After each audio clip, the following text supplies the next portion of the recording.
سبحان من لم يتخذ صاحبة ولا ولدا سبحان من استخارہ کے لیے ایک طویل اور لمبا طریقہ بھی ہے، جو دعا بھی آتی ہے حدیث پاک میں، 2 رکعت نماز پڑھ کر کے وہ دعا پڑھے پھر سو جائے اور لیٹ جائے۔ ایک طریقہ تو یہ ہے، پھر جو اس کو خواب میں آ جائے۔ لیکن اس سے آسان اور شارٹ کٹ ایک طریقہ ہے، وہ یہ ہے کہ رات میں طہارت کے ساتھ وضو کر کے بستر پر سوئے، بسترا بھی پاک ہو، اور پھر جو ہے رو بقبلہ ہو کر کے قبلے کی طرف منہ کر کے سورہ والشمس اور سورہ واللیل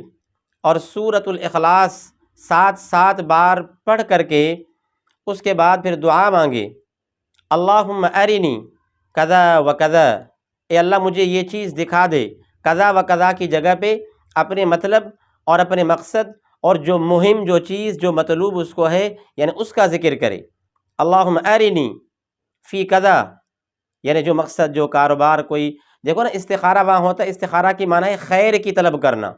جہاں 2 آپشن ہوتے ہیں، 2 چیزیں سامنے ہوتی ہیں کہ خیر اس میں ہے یا اس میں ہے، اب آپ اللہ تبارک و تعالیٰ سے خیر کا مشورہ کر رہے ہیں، یہ استخارہ کا معنی ہوتا ہے۔ تو پھر آخر میں پھر یہ دعا پڑھے، اللہم ارنی کذا و کذا، کہ